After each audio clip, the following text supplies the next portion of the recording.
Nike rewards Colin Kaepernick for kneeling.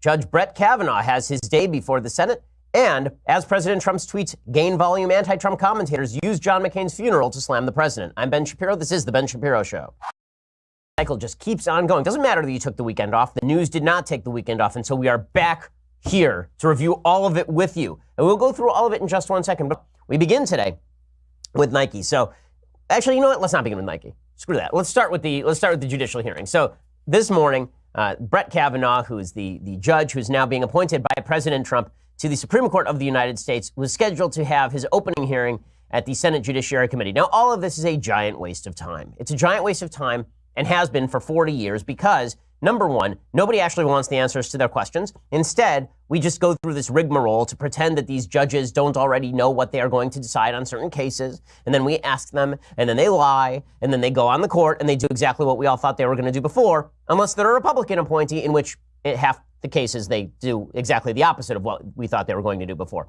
In any case, Brett Kavanaugh is a textualist. He's somebody who takes the text of the Constitution seriously, and that means that the Democrats oppose him. How do we know they oppose him? Well, because they've said so. Senator Cory Booker has already come out and opposed him. Senator Kamala Harris from California, she's already come forward and opposed him. But that's not going to stop the Democrats from pretending that the real reason they don't want to give Brett Kavanaugh a vote is because they just don't have enough information on Brett Kavanaugh. So they say, we need millions of pages of everything that Brett Kavanaugh has ever written in order for us to determine whether he should sit on the Supreme Court of the United States. Again, this is a stupid line considering they have already come out preemptively and said that they don't support Brett Kavanaugh for the Supreme Court of the United States. Well, once you've said that, what's the point of these hearings? Now they're doubly useless. Number one, even if we were going to pretend that they were useful, you're not really seeking answers from these prospective justices. And number two, when you've already said you're voting against the guy, are we supposed to take your protestations seriously? That if you don't get the materials, you're not going to vote in favor of Brett Kavanaugh? So naturally, the whole thing devolved into farce. Remember, the only reason Republicans can ram through the justice they want right now is because Harry Reid, the former Senate Majority Leader when he was in power from 2008 till 2010, Harry Reid rammed through, actually it was all the way until 2014, Harry Reid rammed through a process by which you could, through the workings of 51 votes in the Senate, get your judicial nominee. In 2013, he invoked the so-called nuclear option, which allowed a ruling from the Senate Rules Committee, or the Senate parliamentarian, that allowed 51 votes to elevate someone to the Supreme Court or to any federal court. And now Republicans have just reversed that process, and now they're doing the same thing that Harry Reid sought to do. This, of course, has the Democrats fighting mad and legitimately screaming. And when I say legitimately screaming, I mean like they are actually screaming. So this is what it sounded like inside the Senate Judiciary Committee when Orrin Hatch opened the actual process and things went wildly off the rails. I welcome everyone to this confirmation hearing on the nomination of Mr. Chairman. Brett Kavanaugh. Mr. Chairman. To serve as Associate Justice. Mr. Chairman, I'd like to be recognized for a question before we proceed. Regular order. Mr. Chairman, I'd like to be recognized to ask a question before we proceed. The committee received just last night, less than 15 hours ago, 42,000 pages of documents that we have not had an opportunity to review. Mr. Chairman, if we cannot be recognized, I move to adjourn. The American people. Mr. Chairman, I move to adjourn. Directly from Judge Kavanaugh later this afternoon. Mr. Chairman, I move to adjourn. Okay, so this is all a bunch of nonsense. Chuck Grassley is the Republican senator who's in charge of that. That was Kamala Harris that you heard there, who was saying that she received all these documents, except that, as I mentioned, she has already come out against the nomination of Brett Kavanaugh. So what are the documents going to do? Change her vote in favor of Brett Kavanaugh? Of course, this is a bunch of nonsense. And then you have Ron Wyden, who's jumping in there, and you have Senator Richard Blumenthal, who's jumping in there.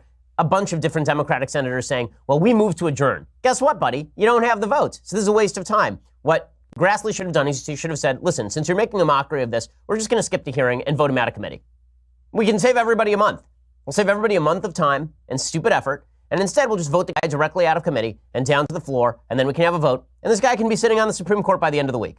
Because that's where this is going. Instead, we're going to waste a month with all of this bureaucratic nonsense where Democrats oppose because they have to oppose and Republicans vote for him. And that's the end of the story. But I do enjoy the theatrics, the kind of kabuki theater of all this. The real reason that all of these Democrats who are running for president want the hearings is so they can have their there's sort of Ronald Reagan 1980 moment. In the 1980 primaries, I think it was the New Hampshire primary debate. There was a point where Ronald Reagan was debating George H.W. Bush, and he had paid for part of the sponsorship of the debate, and they tried to cut off his mic, and he said, "I paid for this microphone, Mr. Breen," and the crowd erupted, and it was this big moment. All these Democrats are looking for that, except in the Senate Judiciary Committee. They're all looking for that moment where they get to say to Brett Kavanaugh, "You, sir, are a representative of the regime from The Handmaid's Tale." Yay! Okay, so people were actually being dragged out. I am not kidding, kicking and screaming from the hearing room. A bunch of the folks on the left who dress up in pussy hats and Handmaid's Tale costumes, they were actually brought out by their hands and feet, like carried out by their hands and feet, because they were screaming about Judge Brett Kavanaugh. Wait until President Trump gets to replace Ruth Bader Ginsburg on the Supreme Court if you want to see people burn stuff down, because they're almost doing it for Brett Kavanaugh, who, it should be remembered, is replacing Antonin Scalia, another conservative on the court. It is a replacement of an originalist by an originalist who's probably a little bit softer than Antonin Scalia. And yet we're getting all of this hootenanny, this hot and bother from the left. It's really insane. I know that they think under Article 47 of the Constitution of the United States, there's a whining clause that allows them to whine their way into obstructing this, but there's no way for them to actually obstruct this, so it's all a waste of time. It's all virtue signaling nonsense. And again, all of these judicial hearings annoy me in the first place, because if somebody were to give an honest answer, they would immediately be ruled out of order by the Senate. We know this because when Robert Bork gave honest answers back in the 1980s, he was not put on the Supreme Court for answering honestly questions about, for example, Roe versus Wade. And this led Democrats to, quote unquote, bork him. It became a term of art. And now Democrats do this with anybody who tells the actual answers to the questions, which we all know. Okay, as a lawyer, as a constitutional lawyer who's spent time talking constitutional law with a wide variety of experts on the subject, I'm not going to drop my grades. I'm not going to drop my grades from Harvard Law, like A+ in constitutional law. Let's just say that constitutional law is a thing I am into. Okay, as somebody who has studied it for a very long time, to pretend that judges who sit before these committees don't have extraordinarily set views on the nature of precedent and on the nature of particular cases is just silly. But we all sit there and we pretend anyway, because supposedly this makes our country better in some way. It doesn't. They should just vote him out of committee. They should just vote him out of the Supreme Court. We should all recognize this for what it is, a partisan exercise. And it would be a partisan exercise if the Democrats were to do it also. The Supreme Court has become a partisan tool because the left made it a partisan tool decades ago. And now the right is responding by simply trying to appoint originalists to the bench over the hoots and howls of insane Democrats. Okay. Meanwhile, the culture war continues to polarize.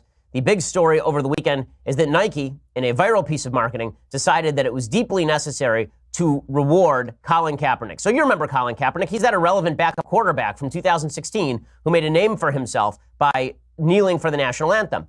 And let us recall that Colin Kaepernick had already been made a backup quarterback to, I think it was Blaine Gabbert in San Francisco. In other words, he was a garbage quarterback. He was one of the lowest rated quarterbacks in the NFL. I think he was at the time he was benched the lowest rated quarterback in the NFL. Like out of 32 starting quarterbacks, he was number 32. And Colin Kaepernick was benched.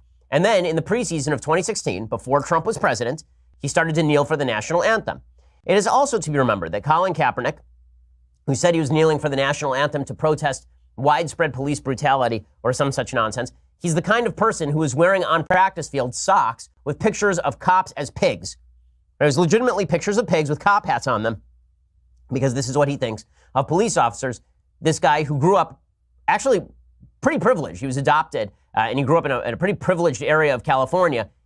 It's all kind of ridiculous. It's all kind of ridiculous. But Colin Kaepernick was made into a national hero by the left, which thinks that it is a Muhammad Ali-like stance to kneel for the national anthem. Okay, he did this in 2016. It became a national issue. President Trump commented on it as a candidate. It was very polarizing. Most Americans opposed kneeling for the anthem. But there's a heavy segment, particularly in the black community, that supported Colin Kaepernick kneeling for the national anthem. There's a very big racial gap in the polling numbers on kneeling for the national anthem. So Colin Kaepernick was offered in 2017, or in 2016, he was offered the chance to join the Denver Broncos. John Elway announced this in 2018. He was asked about picking up Colin Kaepernick, and he said, "I said this a while ago. Colin had his chance to be here. We offered him a contract, and he didn't take it." Elway was referring to the 2016 season. Denver tried to trade for Kaepernick, who was under contract with the 49ers at a time. The quarterback would not agree to a restructured deal with Denver. And then the Broncos selected a couple of backup quarterbacks, and he lost his opportunity. And it turned out nobody really wanted the headache of Colin Kaepernick, not just because of the publicity, although publicity is something you have to take into account when you are a National Football League team, but also because he's just not a very good quarterback. Because Colin Kaepernick, after basically one spectacular season, fell off the map. And that's not unusual. There are a bunch of quarterbacks in the NFL who've had one great season that's fallen off the map. And this has nothing to do with politics. I remember RG3, who's a quarterback in Washington for the Redskins, had one fantastic season, and then he sort of fell off the map. And that's not unusual. Again, once people figure out your sort of tricks as a quarterback, it's difficult to recover, and that's sort of what happened to Kaepernick overall. But Kaepernick played his way out of a starting job, and then once he was on the bench, he started kneeling for the national anthem. It is now 2 years later, and this conversation has not ceased since. It has continued to be a thorn in the side of the NFL ever since, because the NFL didn't take strict action against it. And we'll talk about the latest iteration of this controversy in just 1 second.